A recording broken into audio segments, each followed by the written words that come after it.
প্রতিসরণ কোণের সাইনের অনুপাত ধ্রুব সংখ্যা। এটা হলো দ্বিতীয় সূত্র। তো দ্বিতীয় সূত্রকে আবার স্নেলের সূত্র বলা হয়। শুধু দ্বিতীয় সূত্রকে স্নেলের সূত্র বলা হয়। তো প্রতিসরণের সূত্র আমরা দুটি জানলাম।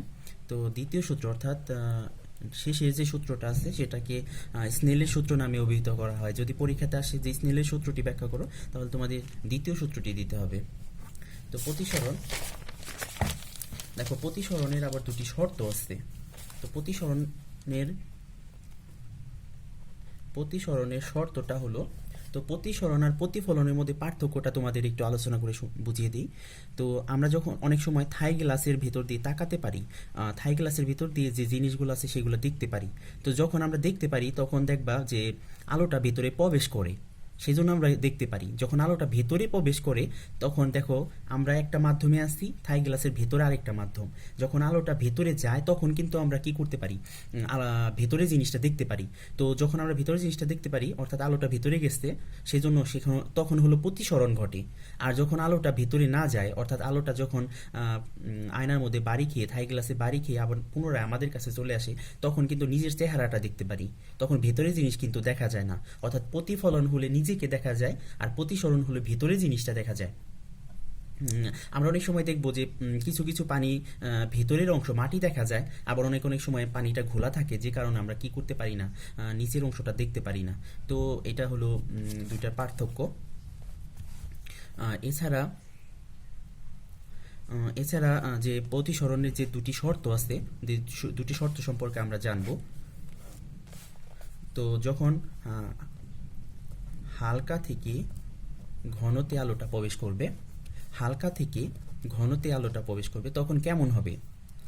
তো আমরা দেখব যে ঘনতে সব সময় কোনটা ছোট হয়, মনে রাখবা কোন ছোট, আর হালকায় কোন সব সময় বড় হয়। তাহলে ঘনতে কোন ছোট হয়, হালকায় কোন বড় হয়, এটা আমরা আজকে জানলাম। তো আলোটা যখন এখান থেকে প্রবেশ করে, যে দিক থেকে প্রবেশ করবে যে দিক থেকে, সেদিক হবে আপাতন অথবা আপাতিত। ঠিক আছে? তো হালকা থেকে ঘনতে কিন্তু কোন ছোট হয় আমরা জানছি। তাহলে কোনটা ছোট হইলে দেখো কি করব, এই অবিলম্বের দিকে সরে আসবে। দেখো এই কোণটার চেয়ে এই কোণটা কিন্তু ছোট হয়ে গেছে। এটা আপাতন কোণ, এটা প্রতিসরণ কোণ। তাহলে আমরা জানলাম যে হালকা থেকে আলোক রশ্মি যদি ঘন মাধ্যমে প্রবেশ করে তাহলে আপাতন কোণ বড় হয়, প্রতিফলন কোণ ছোট হয়। তাহলে আমরা কি লিখব, যে আলোক রশ্মি হালকা থেকে ঘনতে প্রবেশ করলে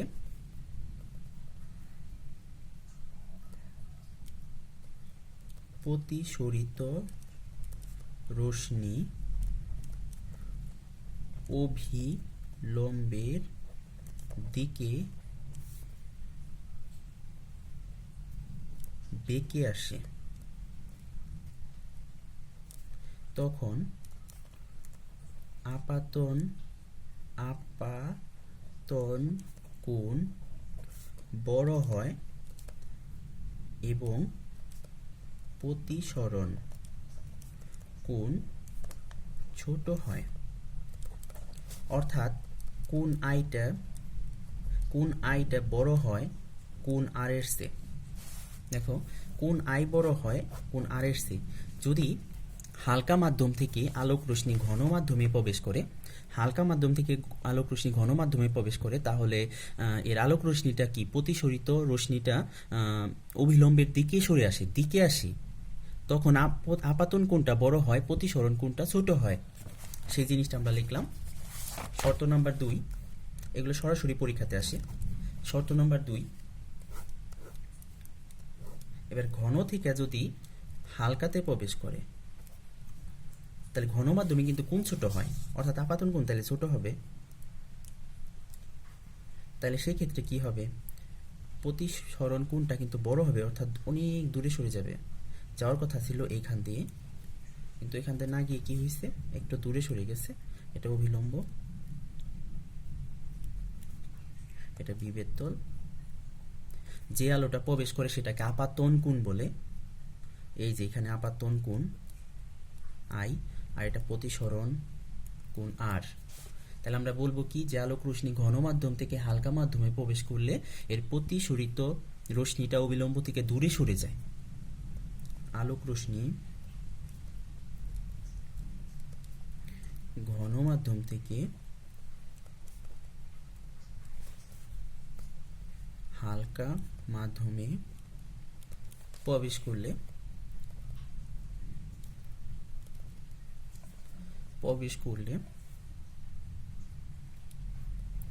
প্রতিসরিত রশ্মি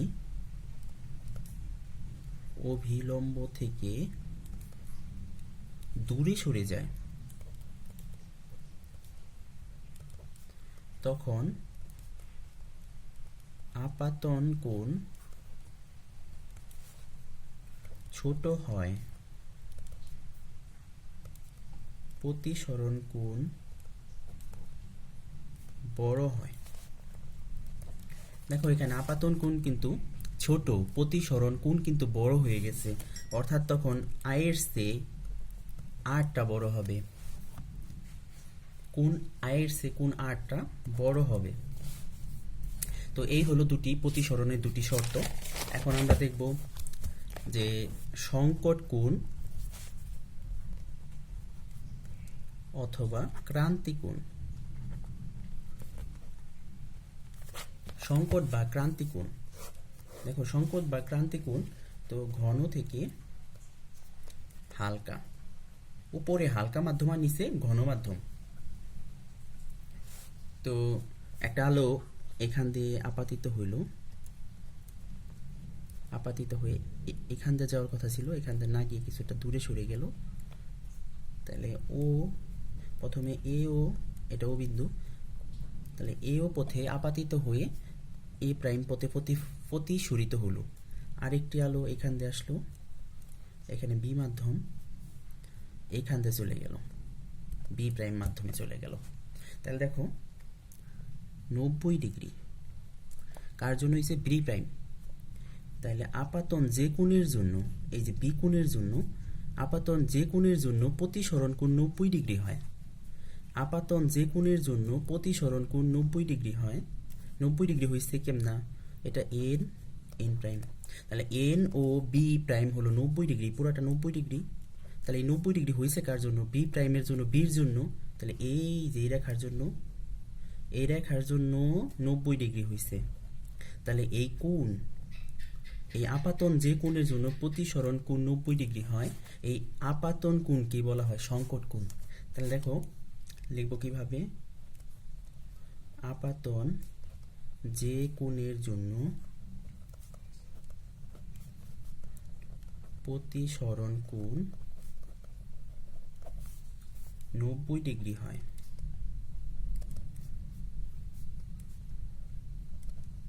তাকে সংকট কোণ বা ক্রান্তি কোণ বলে,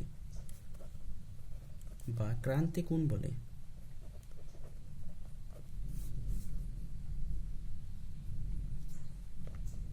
ক্রান্তি কোণ বলে। তাহলে আমরা জানলাম যে আপাতন যে কোণের জন্য প্রতিসরণ কোণ 90 ডিগ্রি হয়। এটা কেন নিলাম না আমরা, কারণ এ যদি নিতাম, এ ও এন প্রাইম যদি নিতাম, এ তো গেছে এই দিক দিয়ে, এটা তো 90 ডিগ্রি হয় নাই। এটা যদি 90 ডিগ্রি হইতো তাহলে এটা হইতো সংকট কোণ, অর্থাৎ যার জন্য 90 ডিগ্রি হবে সেটাই হবে সংকট কোণ। তাহলে যেহেতু বি এর কারণে এই বিটা এইদিকে যায়, এই 90 ডিগ্রিতে গেছে, 90 ডিগ্রিতে গেছে, এখান থেকে যায় 90 ডিগ্রিতে গেছে, যে কারণে বি এর কারণে প্রতিসরণ কোণ 90 হয়েছে, সেই জন্য বি দ্বারা আপাতন কোণকে বলা হয় সংকট কোণ। এটা খুবই ইম্পর্টেন্ট জিনিস, যে সংকট কোণ কাকে বলে পরীক্ষায় আসে। আপাতন যে কোণের জন্য প্রতিসরণ কোণ 90 ডিগ্রি হয় তাকে সংকট কোণ বলে। এখন এই পাশে আরেকটু উদাহরণ দিয়ে বুঝিয়ে দিতেছি। তাহলে এ একটা আলো গেছে, এটা এ, এটা এ প্রাইম, এই একটা আলো গেছে, এটা বি, এটা বি প্রাইম। এই একটা আলো গেছে, এটা সি, এটা সি প্রাইম। এই একটা আলো গেছে, এটা ডি, এইটা ডি প্রাইম। তাহলে দেখো কোনটা মানে কোনটা সংকট কোণ হবে সেটা জানবো কিভাবে আমরা দেখবো। আমরা 90 ডিগ্রিটা হইছে কার জন্য? এই 90 ডিগ্রি, এই পুরাটা 90 ডিগ্রি। তাহলে 90 ডিগ্রি হইছে কার জন্য? N O D prime. তাহলে এই ডিটা কোথায় আছে? এই যে ডি, এই যে ডি আছে। তাহলে ডি এর সাথে এই পুরা কোণ, অর্থাৎ ডি ও এন প্রাইম, এই পুরাটাকে বলা হয় সংকট কোণ। তাহলে সংকট কোণটা হবে ডি ও এন প্রাইম, এটাই হবে সংকট কোণ। আরগুলা কেন হইল না? কারণ এই সির জন্য তো 90 ডিগ্রি হয় নাই, বির জন্য তো 90 ডিগ্রি হয় নাই, এর জন্য তো 90 ডিগ্রি হয় নাই। দেখো এটুন কিন্তু 90 ডিগ্রি হবে না, যে কারণে কিন্তু এইটুন সংকট হয় নাই, এইটুনও সংকট হয় নাই, এইটুনও সংকট হয় নাই। সংকটটা হয়েছে কোনটুন? ডি দ্বারা প্রতিসরণ কোণ 90 ডিগ্রি হয়েছে, যে কারণে ডি দ্বারা উৎপন্ন কোণই হলো সংকট কোণ বা ক্রান্তি কোণ। পরীক্ষা যে কোনো একটা আসতে পারে, সংকটও আসতে পারে, ক্রান্তি কোণও আসতে পারে, তো একই সংজ্ঞা হবে। তো এরপর যেটা দেখাবো, তাহলে দেখো ক্রান্তি কোণ হওয়ার শর্ত কিন্তু আছে। সেটা কি? যে অবশ্যই নিচে ঘন থাকতে হবে, উপরে নিচে ঘন মাধ্যম থাকতে হবে, উপরে হালকা মাধ্যম থাকতে হবে। এরপর আমরা যেটা দেখাবো, এই একটা আলো এখান থেকে গেছে, এটা এ, এটা এ প্রাইম, এটা হালকা, এটা ঘন, এটা এন, এন প্রাইম। এই একটা আলো গেছে, এটা এইখান দিয়ে গেছে, এটা হইছে সংকট, এটা বি, এটা বি প্রাইম। এরপরে যে আলোটা যাবে সেটা তো আর প্রতিসরণ হতে পারবে না, এই দুইটা মাধ্যমে এক, উপরের দুইটা মাধ্যমে এক। যদি নিজের মাধ্যমে ফিরে আসে তাহলে হয় প্রতিফলন, আর যদি অন্য মাধ্যমে যায় তাহলে হয় প্রতিসরণ। তাহলে দেখো এই বি প্রাইম পথে তো সর্বোচ্চ প্রতিসরণ হইছেই, সর্বোচ্চ 90 ডিগ্রি প্রতিসরণ হতে পারে, এর বেশি হতে পারে না। যেহেতু 90 ডিগ্রি শেষ হয়ে গেছে, এরপরে আলোটা কোথায় যাবে? নিজের মাধ্যমে চলে আসবে। তখন তো সেটা কি হয়ে যাবে? তখন সেটা হয়ে যাবে কি? প্রতিফলন। এই যে এটা হবে প্রতিফলন কোণ। অর্থাৎ আমরা শিখলাম কি, এই পুরাটা হলো সংকট কোণ। তোমাদের আরেকটা জিনিস মিস করে আসছি, যে সংকট কোণকে থেটা সি দ্বারা প্রকাশ করা হয়। থেটা সি, সংকট কোণকে থেটা সি দ্বারা প্রকাশ করা হয়। এইটুকু হলো সংকট কোণ, তোমাদের দেখাচ্ছি ভালো করে। এই পুরাটা হলো সংকট কোণ। আর সংকট কোণের চেয়ে বড় যে কোণের জন্য, সংখ্যাটা লিখে দিচ্ছি, সংকট কোণের চেয়ে বড় যে কোণের জন্য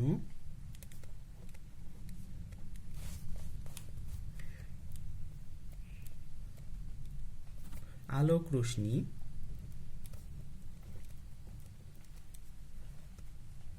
আর প্রতিসরিত না হয়ে প্রতিফলিত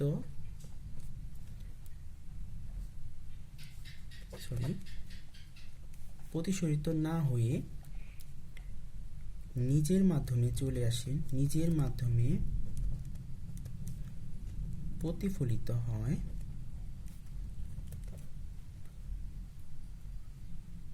এই প্রতিফলনকে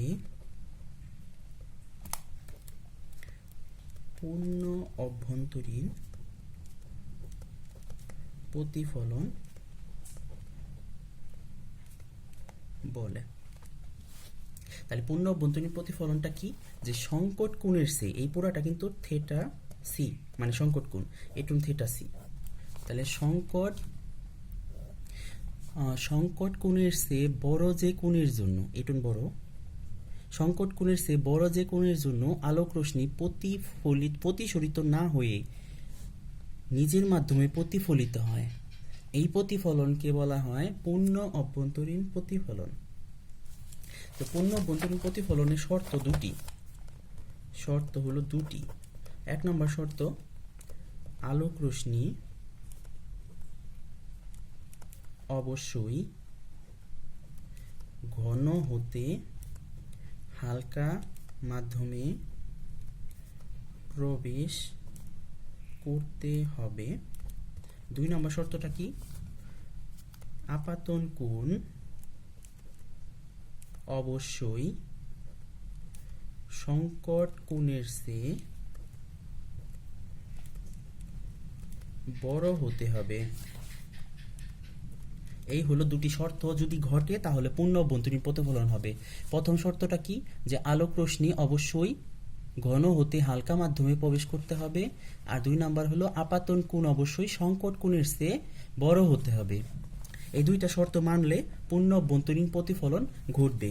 তো তোমাদের জন্য কিছু হোমওয়ার্ক আজ এই পর্যন্ত। আসলে এর মোটামুটি বেসিক দেওয়া হয়ে গেছে।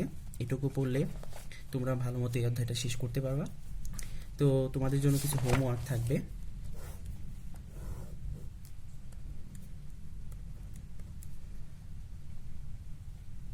এটা ও,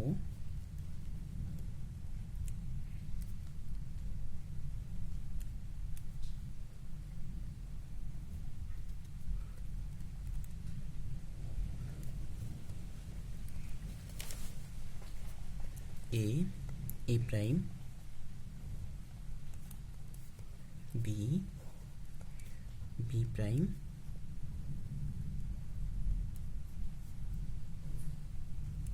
এটা সি, এটা ডি।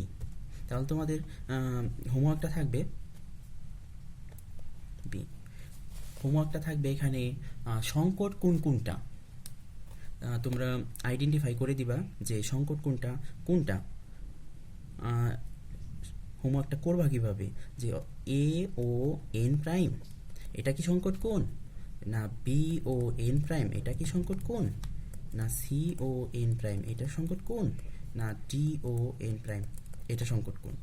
কোনটা সংকট কোণ এটা তোমাদের বলতে হবে। আর কোনটা পূর্ণ অভ্যন্তরীণ প্রতিফলন সেটাও বলতে হবে। এই দুইটা হোমওয়ার্ক তোমাদের জন্য থাকবে। আরেকটা হোমওয়ার্ক থাকবে, যদি তোমরা এই ভিডিওটা মনোযোগ দিয়ে দেখো তাহলে পুরাটা বুঝতে পারবা। আরেকটা হোমওয়ার্ক থাকবে,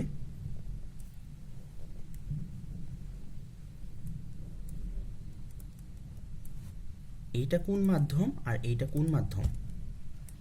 আরেকটা থাকবে,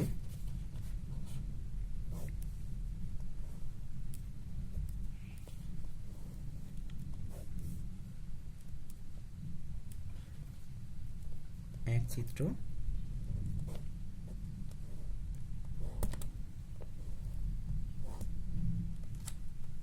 এই 1 আর 2 চিত্রের মধ্যে কোনটায় প্রতিফলন ঘটছে আর কোনটায় প্রতিসরণ ঘটছে সেটা বলে দিতে হবে। তোমাদের হোমওয়ার্ক তাহলে কয়টা? 3টা। যে এখানে সংকট কোণ কোনটা সেটা বলতে হবে এবং পূর্ণ অভ্যন্তরীণ প্রতিফলন কোনটা সেটা বলতে হবে। আর এখানে মাধ্যম, যে এই মাধ্যমটা কি হালকা না ঘন, না এটা হালকা না ঘন সেটা বলতে হবে। আর এখানে আরেকটা হোমওয়ার্ক থাকবে, সেটা হলো যে হোমওয়ার্কটা কি, যে 1-এ প্রতিফলন না প্রতিসরণ ঘটেছে আর 2-এ প্রতিফলন না প্রতিসরণ ঘটেছে। এই দুইটা হোমওয়ার্ক তোমরা ইমো গ্রুপে পাঠিয়ে দিবা ভিডিওটা দেখার পর। আর আজ আর নয়, এই পর্যন্তই থাকবে। তো নেক্সটে যদি কোনো সমস্যা হয় তোমরা ইমো গ্রুপে অবশ্যই নক দিবা, জানাইবা যে কোথায় বুঝতে পারো নাই। তোমাদের এটা